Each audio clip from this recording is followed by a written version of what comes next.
بسم اللہ الحمد للہ والصلاة والسلام علی رسول اللہ وعلی آلہ الاطہار وصحبہ الابرار ومن تبعہم بإحسان الی یوم الدین اما بعد فاعوذ باللہ السمیع العلیم من الشیطان الرجیم من ہمزہ ونفخہ ونفثہ بسم اللہ الرحمن الرحیم ان هذا القرآن يهدي للتي هي أقوم ويبشر المؤمنين الذين يعملون الصالحات أن لهم أجرا كبيرا وقال النبي صلى الله عليه وسلم من يرد الله به خيرا يفقهه في الدين۔ جوانوں کو میری آہ سحر دے، پھر ان شاہین بچوں کو بالوں پر دے، خدایا آرزو میری یہی ہے، میرا نور بصیرت عام کر دے۔ اللہ رب العزت کی توفیق سے، اس کے فضل و احسان سے آج ہم سیکھنے سکھانے کی نیت سے ایک اہم موضوع کے حوالے سے یہاں جمع ہیں، اور آج کا جو مرکزی موضوع ہے دوائے شافی کتاب کے تناظر میں مرض عشق کی دوا کیا ہے۔ قبل اس کے کہ ہم اس کتاب کے چیدہ چنیدہ سلیکٹڈ صفحات کو ڈسکس کریں تو چند منٹوں میں اس کتاب اور صاحب کتاب کا تعارف سماعت فرما لیں۔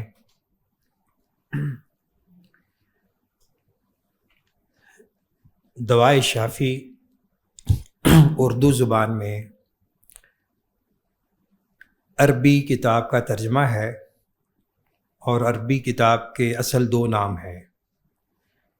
نمبر 1 الجواب الکافی لمن سأل عن الدواء الشافی، دوسرا نام ہے الدعاء والدواء،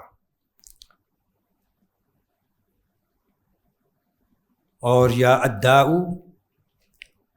الدعاء والدواء ہے تو اس کو عربی میں حافظ ابن قیم رحمہ اللہ نے تصنیف فرمایا ہے۔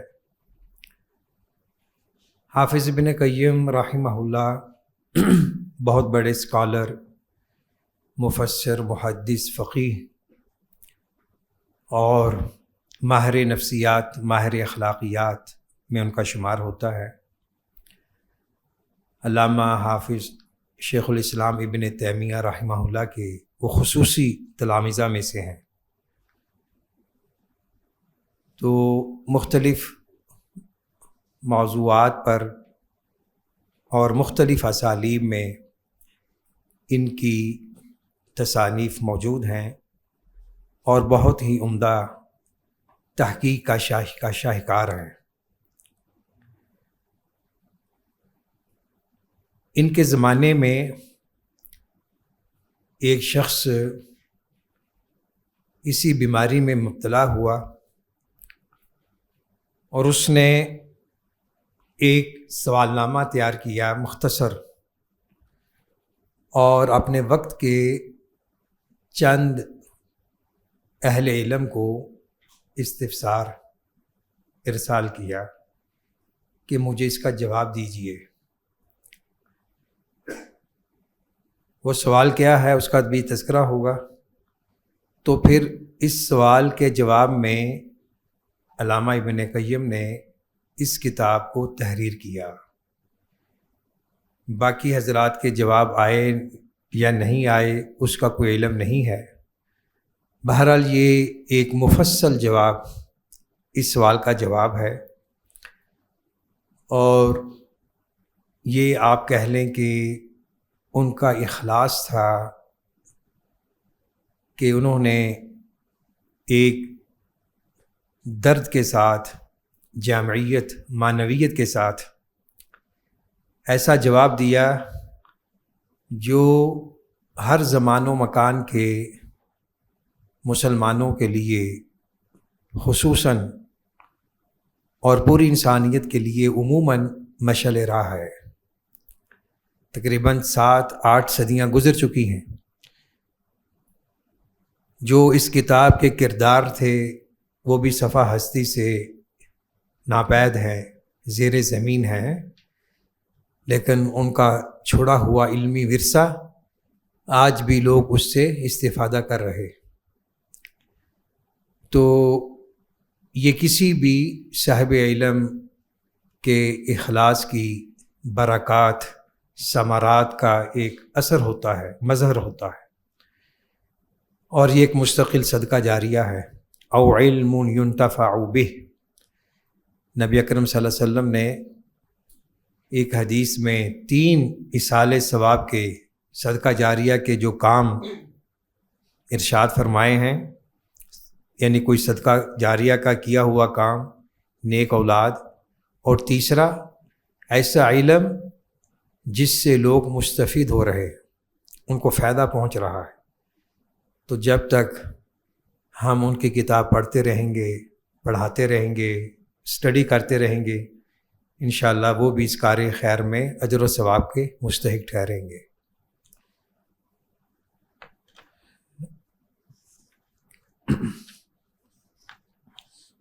سب سے پہلے حرف تمنا سے پہلے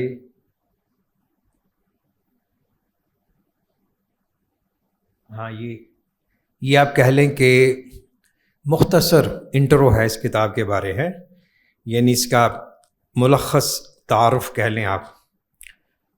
تو اگر کسی کے پاس یہ کتاب ہے تو وہ ساتھی پڑھے یہ عبارت۔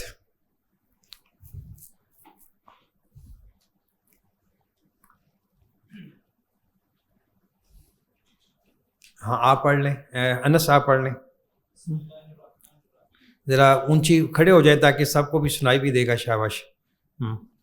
شافی، اللہ کریم اپنے بندوں کو مختلف طریقوں سے آزمائش کی بھٹی سے گزار کر آزماتا ہے، کبھی دکھوں تکلیفوں سے تو کبھی مصیبتوں پریشانیوں، کاروبار میں نقصان، کسی قریبی کی ہلاکت، اور کبھی وہ انسان کو مختلف بیماریوں سے دوچار کر کے آزماتا ہے۔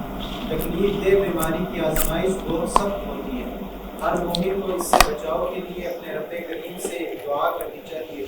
بیماریوں میں سے ایک بیماری عشق کی ہے۔ یہ ایسی مہلک بیماری ہے جو انسان کے لیے دنیا میں ہی اذیت ناک عذاب کا باعث بن جاتی ہے، روح کو روگ لگنے کے بعد جسمانی بیماریوں کا باعث بنتی ہے۔ اس کی مضرت کا اندازہ اس سے لگائیں کہ یہ انسان کو اپنے خالق و مالک کے در سے ہٹا کر غیروں کی چوکھٹوں پر سجدے کروا دیتی ہے۔ یوں وہ عقیدہ توحید کو خیر باب کہہ کر شرک کی غلاظت و گندگی میں غرق ہو جاتا ہے۔ بعض نادانوں کو یہ بیماری عشق مجازی سے عشق حقیقی کے ان فریب دھوکوں کے دھوکے کے ذریعے چمٹ جاتی ہے۔ امام ابن یہاں ایک منٹ ذرا، یہ جو چمٹ جاتی ہے نا، اس میں تھوڑا سا غور کریں۔ عشق جو ہے نا، میں اس کی لغوی لفظی معنی دیکھ رہا تھا تو اس کا ایک معنی یہ بیان کیا گیا کہ کسی درخت کو کوئی دیمک کی طرح کوئی بیماری لگتی ہے، اور جس درخت کو، جس پودے کو یہ بیماری لگ جائے تو اس پودے کو ختم کر کے رکھ دیتی ہے، یعنی سرایت کر جاتی ہے، آگے اس کی تعدی یعنی اس کا پھیلاؤ اثر رہتا ہے۔ تو اسی طرح انہوں نے بتایا کہ یہ جو مرض عشق ہے، اس سے انسان کی روح اور جسم دونوں ڈیمیج ہوتے ہیں، دونوں متاثر ہوتے ہیں جب تک کہ اس کا علاج نہ کیا جائے۔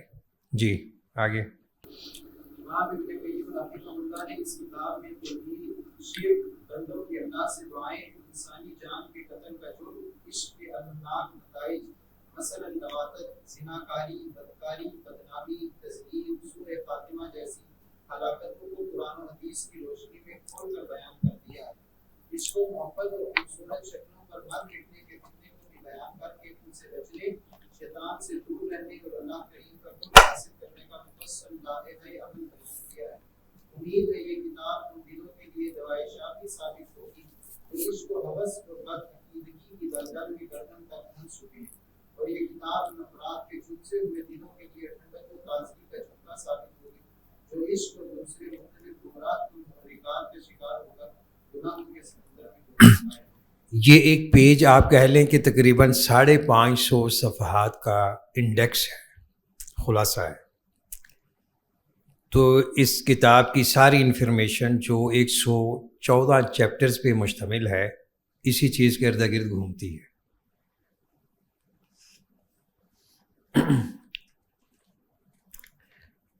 آگے بڑھنے سے پہلے سوال یہ ہے، کیا دنیا اور دنیا میں موجود نعمتوں سے، چیزوں سے لگاؤ، محبت، قربت یہ منع ہے یا مباح ہے، جائز ہے یا ناجائز ہے؟ یہ سوال ہے، کون جواب دے گا؟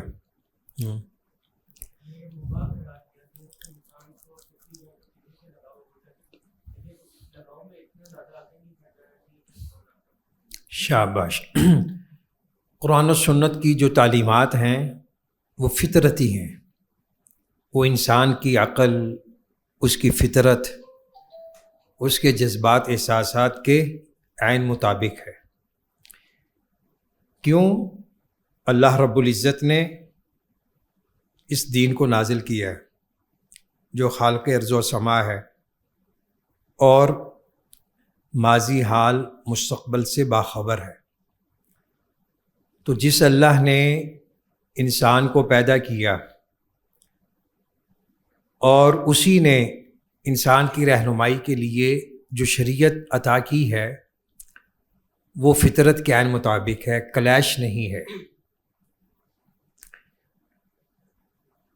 کوئی ذی شعور اور ذی عقل انسان یہ دعویٰ نہیں کر سکتا کہ قرآن و حدیث کا کوئی حکم میری عقل کے، میری لاجک کے اگینسٹ ہے، اس کے مخالف ہے۔ دوسرے الفاظ میں ہم یوں کہہ سکتے ہیں کہ سلیم العقل انسان اور صحیح شرعی حکم ان میں کوئی تضاد نہیں ہے۔ سلیم العقل شریعت کی تائید کرتی ہے اور شریعت سلیم العقل انسان کو اپریشیٹ کرتی ہے، اس کی رہنمائی کرتی ہے۔ تو عقل اور وحی ان میں تضاد نہیں، ان میں اشتراک ہے، تداخل ہے، ایک دوسرے کی تائید ہے، تقویت ہے۔ حصول علم کے تین بڑے کہہ لیں کہ وسائل یا ذرائع ہیں۔ ایک ہے حواس خمسہ، 5 سینسز ہیں۔ اللہ نے جو ہر انسان کے وجود میں وہ جوڑے ہوئے ہیں، دیکھنا، سننا، چکھنا، ٹچ کرنا ہے، اور کیا، سونگھنا، یہ ساری چیزیں، اس سے ہمیں اندازہ ہوتا ہے یہ اللہ نے بغیر کسی بل کے ہمیں نعمتیں دی ہوئی ہیں۔ میرے سامنے کتنے لوگ بیٹھے ہیں، یہ مجھے آنکھ بتا رہی ہے، میں کیا سن رہا ہوں کان بتا رہے ہیں، یہ چیز ہارڈ ہے، سافٹ ہے، یہ میرے ہاتھ بتا دیتے ہیں چھونے سے۔ اس کے لیے کوئی ڈگری، کوئی سرٹیفکیٹ لینے کی ضرورت نہیں ہے۔ یہ جو حواس خمسہ ہیں ان کی لمیٹیشن ہے، تحدید ہے۔ اس دیوار کے پیچھے کون کیا کر رہا ہے میرے علم میں نہیں ہے، آنکھ کا علم محدود ہے۔ باہر کون کیا سن رہا ہے، بول رہا ہے، مجھے کوئی پتہ نہیں۔ تو حواس خمسہ کی حدود و قیود متعین، پھر اس کے بعد عقل کا مرحلہ آتا ہے۔ عقل سے انسان بہت کچھ سیکھتا ہے۔ عقل اللہ کا بہت بڑا انعام ہے، اور دینی دنیاوی ضروریات کی تکمیل کے لیے، سعادت کے لیے عقل کا وجود ناگزیر ہے۔ عقل کے بغیر ہم نماز روزے کے مکلف بھی نہیں ہیں۔ ایسے ہی ہے نا، شعور ادراک ہوگا تو ہم ارکان اسلام کو فالو اپ کریں گے، اس کو مانیں گے۔ تو عقل کا بھی علم محدود ہے۔ تیسرا اور آخری وسیلہ علم وہ ہے علم الوحی۔ علم الوحی کا مصدر منبع اللہ کی ذات ہے، جبکہ حواس خمسہ اور عقل یہ ہر ایک انسان کے اندر موجود ہے، اور اس کا دائرہ کار بھی محدود ہے۔ کسی کو عقل اللہ نے زیادہ دی ہے، کسی کو کم دی ہے۔ تو جو عقل علم الوحی کے تابع ہوگی اور علم الوحی کے نور سے مستنیر ہوگی، وہی عقل صحیح ہوگی اور اپنے مقصد کو پائے گی، اپنے ہدف کو حاصل کرے گی۔ تو علم الوحی جو ہے یہ ہماری شریعت کا مصدر ہے۔ ہم جس دین کو مانتے ہیں، اسلام کو، قرآن و سنت کی روشنی میں موجود ہے، اور قرآن و سنت یہ علم الوحی ہے۔ اتبعوا ما انزل الیکم من ربکم ولا تتبعوا من دونہ اولیاء قلیلا ما تذکرون، سورہ اعراف کی آیت ہے کہ آپ اتباع کیجئے جو آپ کے رب کی طرف سے نازل ہوا، اور باقی چیزوں کو چھوڑ دیں۔ تو قرآن اور حدیث یہ دونوں معیار علم صحیح ہیں۔ ان دونوں کے ذریعے ہمیں پتہ چلے گا ہمارے حق میں کیا بہتر ہے اور کیا نقصان دہ ہے۔ تو قرآن و سنت میں دنیا سے لگاؤ، دنیا سے محبت، اس کی ترغیب ہے، اور اس کے بارے اللہ نے بہت عمدہ انداز میں اس حقیقت کو بیان کیا ہے۔ ان میں سے ایک آیت ہمارے سامنے حرف تمنا آ رہا، اگلا صفحہ، اس پہ آپ دیکھیں۔ یہ آیت کریمہ کون پڑھے گا؟ آپ میں سے کوئی پڑھے؟ شاباش، کوئی بھی۔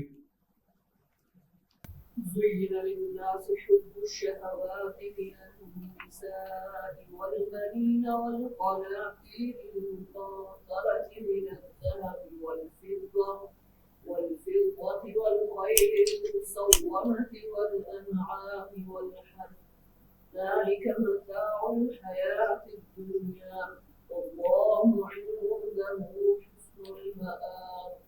اس آیت کریمہ میں اللہ تعالیٰ نے دنیا کی بڑی بڑی 6 نعمتوں کا ذکر کیا ہے۔ کہا کہ یہ جو دنیا کی چیزیں ہیں، ان کی محبت ہر انسان کی طبیعت میں ودیت کر دی گئی ہے، موجود ہے۔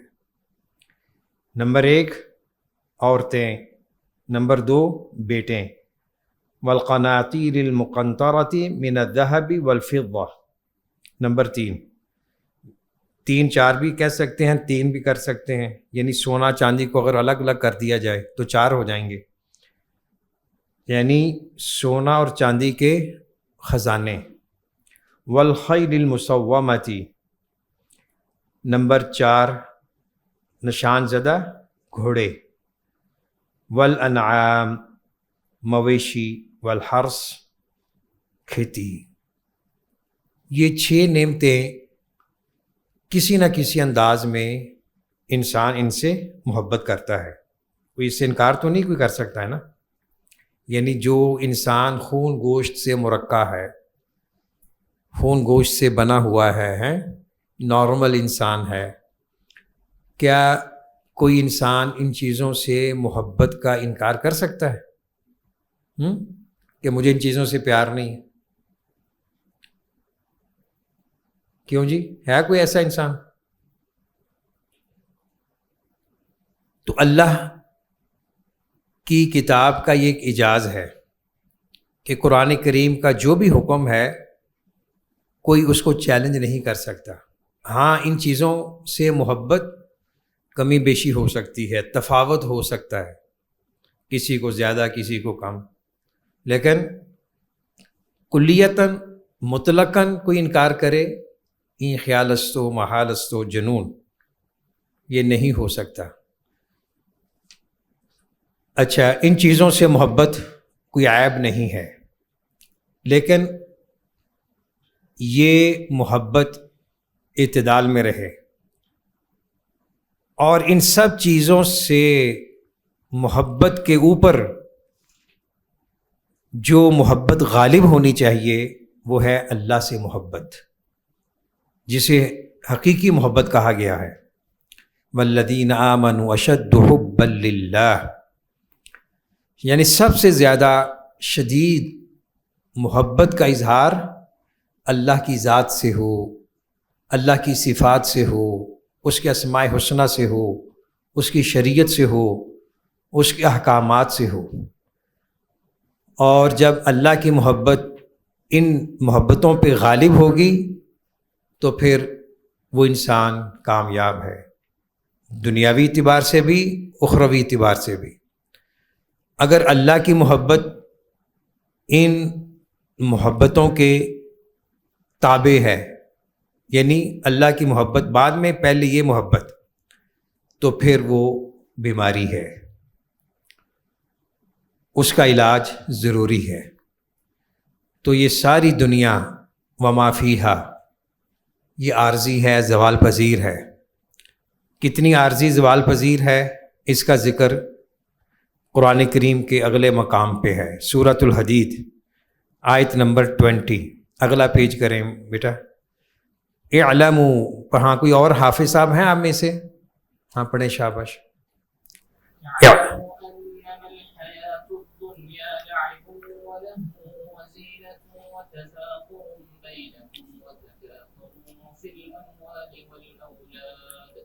كمثل غيث أعجب الكفار نباته ثم يهيج فتراه مصفرا ثم يكون حطاما وفي الآخرة عذاب شديد ومغفرة من الله ورضوان وما الحياة الدنيا إلا متاع۔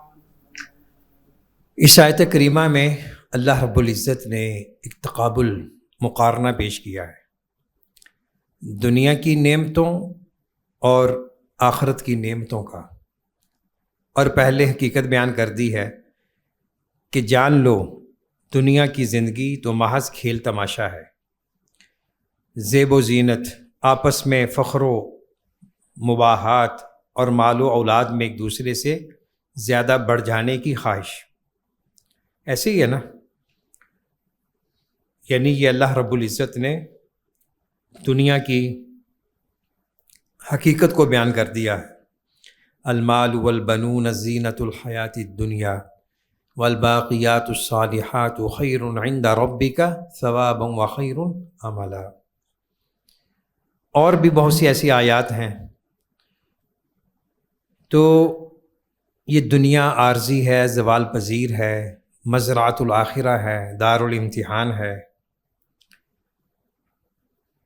ایک مثال اللہ نے دی ہے کہ یہ دنیا کس قدر زوال پذیر ہے اور اپنے اختتام کو پہنچ رہی ہے۔ جیسے ایک بارش سے اگنے والی کھیتی کسانوں کو کتنی اچھی لگتی ہے، کفار، یہاں اس سے مراد کسان ہیں، پھر وہ لہلہانے لگتی ہے، یعنی سرسبز شاداب ہوتی ہے، زیادہ خوشی کا باعث ہوتی ہے، لیکن پھر دیکھتے ہو کہ وہ زرد ہو جاتی ہے، پھر چورا چور ہو جاتی ہے۔ آپ میں سے اگر کسی کو تجربہ ہو کھیتی باڑی کا، کاشتکاری کا، یا کم از کم باغبانی کا، تو یہ آیت اس کے لیے سمجھنا آسان ہے. یعنی موسم بہار ہوتا ہے، آج کل بھی الحمدللہ شجرکاری کا موسم ہے، ہر طرف سبزہ ہی سبزہ ہے. تو 15 اگست کے بعد آپ دیکھیں گے اس کو زوال شروع ہو جائے گا، خزاں شروع ہو جائے گا. سال کے عموماً 12 مہینے آتے ہیں نا، ان میں سے ربیع اور خریف یعنی موسم بہار، اس کا الٹ خزاں. جب یہ سارا سبزہ زرد پتوں میں بدل جاتا ہے، وہ پھر ہوا سے گرنے شروع ہو جاتے ہیں، کوئی پائیداری نہیں ہے. اسی طرح انسان کی عمر کے مراحل ہیں، بچپن ہے، لڑکپن ہے، شباب ہے، کہولت ہے، بڑھاپا ہے، پھر بالآخر شہر خموشاں کا وہ باسی بن جاتا ہے. تو یہ ہم سال میں 2-3 موسم دیکھتے ہیں، بہار اور خزاں. تو اسی طرح انسان کی عمر ہے، ڈھلتی چھاؤں گزر رہی ہے برف کی طرح. والعصر ان الانسان لفی خسر. امام رازی رحمہ اللہ اور دیگر مفسرین سے منقول ہے، وہ کہتے ہیں کہ میں نے اس آیت کا مفہوم ایک برف فروش سے سمجھا، والعصر سے، ان الانسان لفی خسر. اس آیت کے تناظر میں انسان گھاٹے میں ہے. وہ واضح دے رہا ہے کہ آؤ لوگو مجھ سے برف خرید لو. اگر اس کی برف سیل ہو جاتی ہے، لوگ خرید لیتے ہیں، تو اس کو کچھ بینیفٹ ملے گا، منافع ہو جائے گا. ادروائز برف کا کام کیا ہے؟ پگھلنا. اس نے تو ختم ہونا ہے 24 گھنٹوں کے بعد، 30 گھنٹوں کے بعد. آپ اس کو کتنا بھی محفوظ کر لیں، اس نے بالآخر ختم ہونا ہے. تو یہی انسان کی زندگی گزر رہی ہے، پگھل رہی ہے، اس نے گزرنا ہے. اگر اس کو مثبت کاموں میں لگا دیا تو پھر پھل ملیں گے، جزا ملے گی، اور اگر اسے غلط کاموں میں لگا دیا تو پھر سزائیں ملیں گی. فَمَن يَعْمَلْ مِثْقَالَ ذَرَّةٍ خَيْرًا يَرَهُ وَمَن يَعْمَلْ مِثْقَالَ ذَرَّةٍ شَرًّا يَرَهُ. تو جو انسان اپنی زمین پہ توجہ دیتا ہے، محنت کرتا ہے، پانی دیتا ہے، بیج بوتا ہے، گرمی سردی کے اثرات سے اس کو محفوظ رکھتا ہے، تب بھی اس کو زمین سے کچھ حاصل ہوگا نا. گھر بیٹھے رہے زمین سے کیا نکلے گا؟ کچھ بھی نہیں. جھاڑیاں نکلیں گی، پھول اور کانٹے نکلیں گے. تو یہی انسان کا وجود،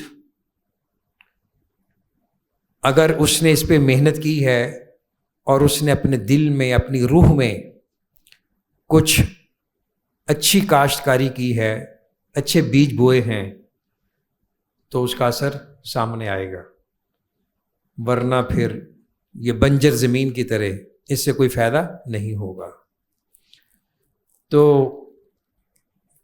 وَفِي الْآخِرَةِ عَذَابٌ شَدِيدٌ وَمَغْفِرَةٌ مِّنَ اللَّهِ وَرِضْوَانٌ. یہ ہے دنیا اور آخرت کا ایک موازنہ. دنیا کی یہ نعمتیں زوال پذیر ہیں، اور آخرت کے بارے فرمایا کہ سخت عذاب ہے اور اللہ کی طرف سے مغفرت اور خوشنودی، بہت بڑی خوشنودی. یعنی آخرت 2 چیزوں کا نام ہے، یا تو انسان کی نجات ہوگی یا شقاوت ہوگی، بدبختی ہوگی، جنت ہے یا جہنم ہے. تو دونوں چیزیں موجود ہیں، اور ان دونوں چیزوں میں سے کون سی چیز اختیار کرنی چاہیے؟ اللہ نے اس کا اختیار انسان کو دیا ہے. اِنَّا هَدَيْنَاهُ السَّبِيلَ إِمَّا شَاكِرًا وَإِمَّا كَفُورًا. تو اللہ نے انسان کو اتنا اختیار دیا ہے، اسے مکلف بنایا ہے کہ وہ سچ اور جھوٹ میں فرق کر سکے، حق اور باطل میں شناخت کر سکے. تو جو باطل کو اختیار کرے گا اس کے لیے عذاب شدید ہے، اور جو حق کو اختیار کرے گا اس کے لیے اللہ کی طرف سے بخشش ہے، مغفرت ہے اور رضوان ہے۔ وَرِضْوَانٌ مِّنَ اللَّهِ أَكْبَرُ ذَلِكَ هُوَ الْفَوْزُ الْعَظِيمُ۔ اللہ کی خوشنودی، اللہ کی رضا سب سے بڑھ کر ہے، وہ سب سے بڑی نعمت ہے۔ وَمَا الْحَيَاةُ الدُّنْيَا إِلَّا مَتَاعُ الْغُرُورِ۔ تو اللہ تعالیٰ نے دنیا کو ایک کھیل تماشا جو کہ زوال پذیر ہے۔ اس کے بعد کون سا صفحہ نمبر ہے یہاں آ رہا ہے؟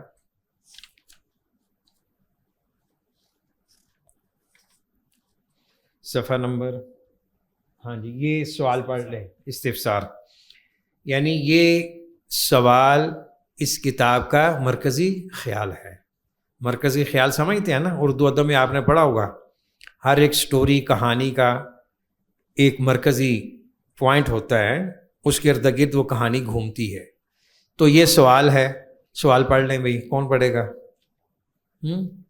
پڑھیں، شاباش۔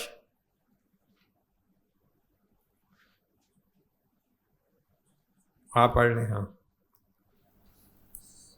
علماء ائمہ دین اس مسئلہ میں کیا فرماتے ہیں کہ ایک شخص مصیبت میں گرفتار ہو چکا ہے، اس کی مایوسی اور نا امیدی اس درجہ بڑھ چکی ہے کہ وہ سمجھ رہا ہے کہ اگر یہ مصیبت اور ابتلا اس کے لیے یوں ہی برقرار رہی تو اس کی دنیا اور آخرت دونوں تباہ ہو جائیں گے۔ اس مصیبت و ابتلا کے دفعیہ کے لیے یعنی اسے دور کرنے کے لیے وہ ہیما قسم کی کوشش کر چکا، ہما قسم کی، یعنی ہر طرح وہ اپنے اس مرض کو دور کرنے کی کاوش کر چکا ہے، دم، درود، کیا ہے جو بھی اس کے اختیار میں تھا، لیکن اب وہ مایوس ہو چکا ہے۔ جی، لیکن اس کی مصیبت و ابتلا کسی طرح دور ہوتی نظر نہیں آتی، بلکہ اس میں اضافہ ہی ہوتا رہتا ہے۔ اس قسم کی مصیبت و ابتلا کے دفعیہ کے لیے کیا تدبیر اور کیا علاج کیا جائے، اور کون سا طریقہ اختیار کیا جائے کہ اللہ تعالیٰ اپنے بندے پر رحم فرماتا ہے جو کسی بندے پر رحم کرتا ہے، اور مصیبت میں اس کی اعانت و امداد کرتا ہے جو بندہ اپنے بھائی کی امداد کرتا ہے، اللہ اس کی اعانت کر۔ افتونی ماجورین، یہ ایک سوال تھا جی، تو یہ اس کے سوال کے جواب میں آگے ساری کتاب ہے۔ اچھا، اس سے پہلے پیج نمبر 20 ہے، اس سے پہلے دیکھیں،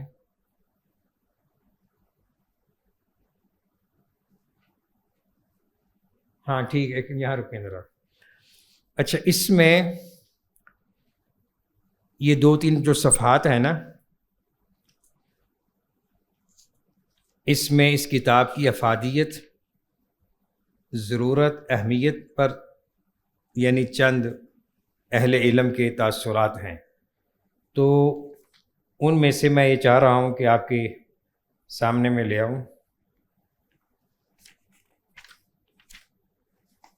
صفحہ نمبر 22، عربی عبارت ہے نا، اس کے نیچے اردو ہے، وہ آپ پڑھ لیں ذرا۔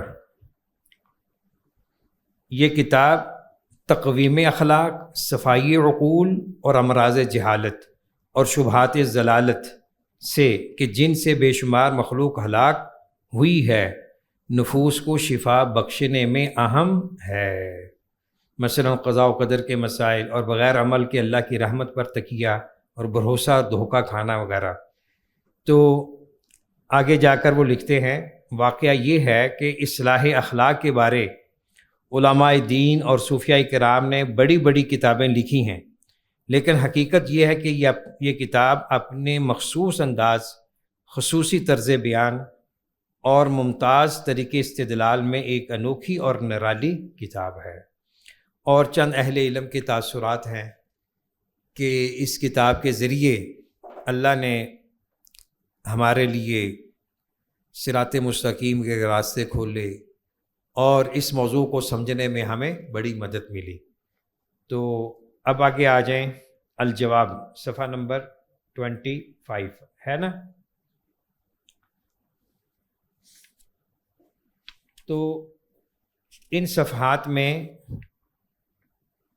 علامہ ابن قیم نے قرآن و حدیث اور اقوال صحابہ رضی اللہ تعالی عنہ اجمعین کی روشنی میں اس چیز کو بیان کیا ہے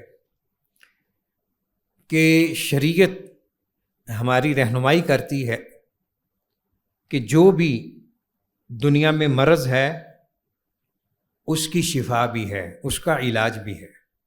تو اس بارے انہوں نے چند احادیث کو کوٹ کیا ہے۔ تو یہ بھی ایک بیماری ہے، تو آپ یہ سمجھیں، یقین کریں کہ اللہ نے اس بیماری کا علاج بھی اتارا ہے، اور جب علاج اپنی بیماری کے مطابق تشخیص ہو جائے، بیماری کی تشخیص ہو جائے اور علاج بھی تجویز ہو جائے، تو پھر اللہ کی رحمت سے، اس کی توفیق سے بیمار کو صحت ملتی ہے۔ تو چونکہ اس بیماری کے بارے سوال کیا گیا ہے، تو ہمارا یقین ہے کہ ہماری شریعت میں اس کا علاج بھی موجود ہے۔ پھر اس علاج کے طور پر انہوں نے مختلف ابواب میں اس کا تذکرہ کیا ہے۔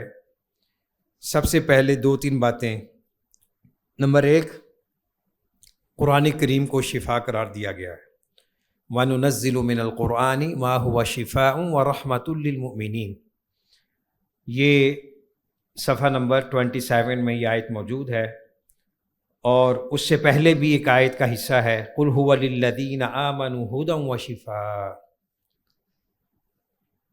قرآن کریم اول تاخر شفا ہے، روحانی، جسمانی، اخلاقی، فکری، نظری، تمام امراض کا حل اس میں موجود ہے، بالواسطہ یا بلا واسطہ۔ تو اہل علم نے یہ لکھا ہے کہ جس طرح یہ قرآن کریم روحانی بیماریوں کا علاج ہے، اسی طرح جسمانی بیماریوں کا بھی علاج ہے۔ تو مرض عشق جسمانی بیماری ہے یا روحانی؟ روحانی ہے، دونوں ہیں، شاباش۔ روح بھی متاثر ہوتی ہے، پھر جسم بھی متاثر ہوتا ہے۔ تو اگر اس علاج کے لیے قرآن کریم کی طرف رجوع کیا جائے تو پھر علاج بھی فکری بھی ملے گا، عملی بھی ملے گا۔ قرآن کریم سراسر ہدایت ہے، یہدی للتی ہی اقوام، اور نفع دینے والا ہے، ہدایت دینے والا ہے، انسان کو مصیبتوں سے اور کرائسس سے نکالنے والا ہے۔ تو قرآن کریم سراسر شفا ہے۔ جو لوگ قرآن کو ترجمے سے، تدبر سے پڑھتے ہیں، وہ تو بہت ہی عمدہ بات ہے، قابل تحسین ہے۔ جو بغیر ترجمے کے اس کی تلاوت کرے، اس کے لیے بھی یہ شفا ہے انشاءاللہ، یقین ہونا چاہیے۔ اچھا، دوسرا پوائنٹ، قرآن کریم میں کچھ مقامات ہیں، خصوصاً وہ ہماری توجہ کے متقاضی ہیں، ان کی طرف ہماری توجہ ہونی چاہیے۔ اگر ان چیزوں کو ہم بطور علاج لیں گے تو اللہ تعالی ہماری دستگیری فرمائیں گے، رہنمائی فرمائیں گے۔ ان میں سے سورہ فاتحہ ہے، سورہ بقرہ کی آخری 2 آیات ہیں۔ سورہ بقرہ مکمل ہے، آخری 3 معوذات ہیں، قل هو اللہ احد، قل اعوذ برب الفلق، قل اعوذ برب الناس، تینوں صورتیں ہر مسلمان کو یاد ہوں گی۔ ان تینوں صورتوں کا اہتمام اس بیماری اور دیگر بیماریوں کا بہترین نسخہ کیمیا ہے، شافی علاج ہے۔ تینوں معوذات، اس کو کن اوقات میں پڑھنا چاہیے؟ صبح شام 2 ٹائم، ہر نماز کے بعد، شاباش۔ قطیبہ کس طریقے سے پڑھنی ہے بتائیں؟ صبح شام، صبح 3 بار صبح شام، ظہر، عصر اور عشاء کے بعد 1 دفعہ، اور ایک اور موقع ہے بڑا اہم، سونے سے پہلے۔ بہت سے لوگ یہ گلا شکوہ کرتے ہیں نا کہ ہمیں بندش ہو گئی، نظر بد لگ گئی، جادو کے تحت آ گئے ہیں۔ کچھ وہم بھی ہوتا ہے، کچھ حقیقت بھی ہوتی ہے۔ ہر 2 صورت میں یہ عمل کر کے دیکھیں۔ سونے سے پہلے وضو کریں، باوضو سونا بھی بہت سی امراض کا حل ہے. 3-4 منٹ لگتے ہیں سونے سے پہلے. وضو کریں آپ. وضو کیا, بستر پہ آ گئے اور تینوں کل شریف کو پڑھیں. ہماری یعنی عام زبان میں کل شریف کہتے ہیں نا اس کو, ہیں کل شریف ہیں, وہ مرنے والے کے کل شریف نہیں. کل شریف یعنی قل هو اللہ احد ہیں, اس سے لیا گیا ہے.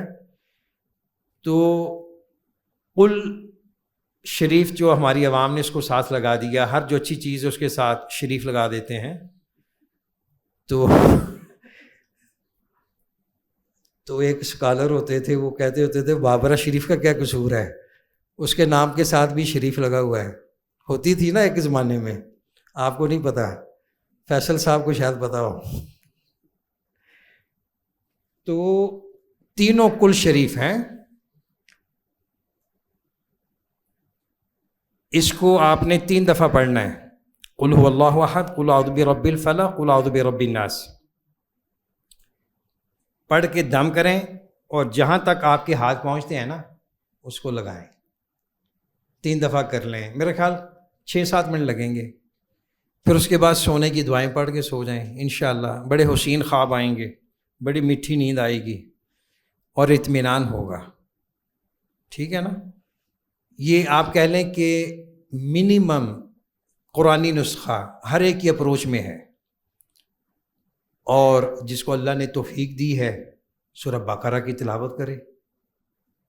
زیادہ سے زیادہ 1 گھنٹہ لگے گا, قسطوں سے کر لے. اور سورہ بقرہ کی آخری 2 آیات آمن الرسول سے لے کے آخر تک, سورہ بقرہ کی آخری 2 آیات اور فاتحہ, یہ نور ہیں اس فرشتے کی زبان مبارک کے مطابق جو یہ 2 گفٹ لے کر آیا تھا جبریل علیہ السلام کے ساتھ. کہا کہ یہ 2 نور ہیں اور VIP پروٹوکول میں یہ آیات نازل ہوئی تھی. ان 2 نوروں کو پڑھ کر جو اللہ سے مانگے گا اللہ قبول فرمائیں گے. تو یہ کہہ لیں کہ روح کو علاج دینے کے لیے, روح کو تقویت دینے کے لیے یہ وہ علاج ہیں جو ہماری اپروچ میں ہیں. ہر کوئی کر سکتا ہے, کسی پیر فقیر کے پاس جانے کی ضرورت نہیں ہے. یہ پیروں فقیروں سے بچا کرو. بہترین مؤثر دم کیا ہے؟ انسان کا خود اپنی ذات پہ, اس کے بعد والدین کا اولاد کو, اولاد کا والدین کو, میاں بیوی کا, خامند بیوی کو دم کرے, بیوی خامند کو کرے. آپ ہنس رہے ہیں, کرنا چاہیے, اس سے پیار محبت بڑھے گا. وہ ایک لطیفہ بھی آیا نا, وہ کسی عربی کی بیوی بیمار ہوئی تو اس نے کہا میں دم کرتا ہوں. اس نے یہ آیت پڑھی فَانْكِحُوا مَا طَابَ لَكُم مِّنَ النِّسَاءِ مَثْنَىٰ وَثُلَاثَ وَرُبَاعَ. کیوں جی حمزہ صاحب سمجھ گئے آپ؟ سورہ نساء کی آیت ہے نا کہ عورتوں سے شادی کرو 2-2, 3-3, 4-4. اس نے یاد پڑھی, اس نے کہا نہیں میں ٹھیک ہو گئی ہوں, رہنے دو. تو بہرکیف یہ ایک لطیفہ نما واقعہ ہے, لیکن دم جو مشروع ہوگا نا, مسنون, وہی مؤثر ہوتا ہے جو جس قدر آپ کے ساتھ قریبی ہے, مخلص ہے. پروفیشنل لوگ آج کل بیٹھے ہوئے ہیں, وہ تعویذ بھی انہوں نے پرنٹ کرائے ہوتے ہیں, جلدی ہیں. تو جو خلوص والدین, اولاد, میاں بیوی کا آپس میں ہے وہ کہیں اور نہیں ملے گا. تو اس لیے دم کے آداب میں سے یہ ہے کہ انسان خود کرے یا اپنے کسی قریبی ترین مخلص بزرگ سے کرائے. نمبر 3, یہ دعا کا موضوع ہے. یہ دعا میں معوذات وغیرہ بھی آ جاتی ہیں. دعا کرنی چاہیے خلوص دل کے ساتھ, اور دعا کرنے کے بھی کچھ آداب ہیں. ان میں سے ایک اہم یہ ہے کہ ان اوقات میں کی جائے جن میں دعا زیادہ قبول ہوتی ہے, اور انسان عاجزی کے ساتھ، انکساری کے ساتھ، توکل اعتماد کے ساتھ اللہ کے اسماء و صفات کا واسطہ دے کر درود شریف پڑھے، اول تا آخر ہیں، شروع میں بھی آخر میں بھی اللہ کی تعریف کرے، اور ان الفاظ کے ساتھ دعا مانگے جو قرآن و سنت سے ثابت ہیں۔ اس موضوع پر کتابیں موجود ہیں، قرآنی مسنون دعائیں ہیں کے نام سے، اور بھی دوسرے نام سے۔ حصن المسلم بڑی جامع کتاب ہے، وہ ہماری پاکٹ میں رہنی چاہیے، اس کا اہتمام کیا جائے۔ دعاؤں کے حوالے سے ایک اہم چیز وہ یہ ہے کہ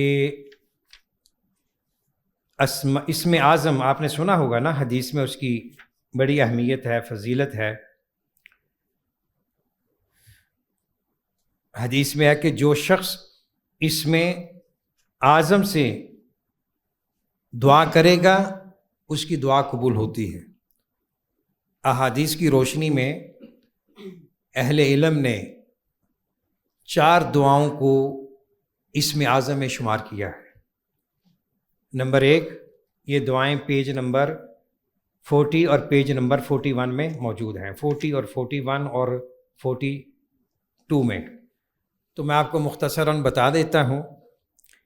نمبر 1، وَإِلَٰهُكُمْ إِلَٰهٌ وَاحِدٌ لَا إِلَٰهَ إِلَّا هُوَ الرَّحْمَٰنُ الرَّحِيمُ۔ نمبر 2، آیت الکرسی کا پہلا جملہ، اللہ لا الہ الا هو الحی القیوم۔ نمبر 3، سورہ آل عمران کی پہلی آیت، الف لام میم اللہ لا الہ الا هو الحی القیوم۔ نمبر 4، سورہ طٰہٰ کی آیت، وعنت الوجوہ للحی القیوم۔ یہ 4 دعائیں پڑھ لی جائیں تو بہت اچھا ہے، ورنہ کم از کم ایک۔ تو یہ تینوں جو آخری دعائیں میں نے آپ کو قرآنی دعائیں پڑھ کر سنائی ہیں نا، ان میں قدر مشترک ہے۔ کون بتائے گا؟ الحی القیوم، یعنی یہ 2 الفاظ ریپیٹڈ ہیں ان تینوں آیات میں۔ تو اسم اعظم کا جو مغز آپ کہہ لیں، جو اصل، وہ یہ 2 الفاظ ہیں، الحی القیوم۔ اور دعائے نبوی ایک ہے، یا حی یا قیوم برحمتک استغیث، یہ بھی شامل کر لی جائے ساتھ۔ کیا معنی ان کا؟ اے زندہ، ہمیشہ زندہ رہنے والا، قیوم، خود بھی قائم ہے اور ساری کائنات کو اس نے تھاما ہوا ہے، قائم کیا ہوا ہے۔ تو یہ بڑے جو جامع الفاظ، اس کو آپ مت بھولیے گا، ہیں تو ان کے ذریعے اللہ سے مانگیں گے، انشاءاللہ اللہ تعالی ہر نعمت عطا فرمائیں گے۔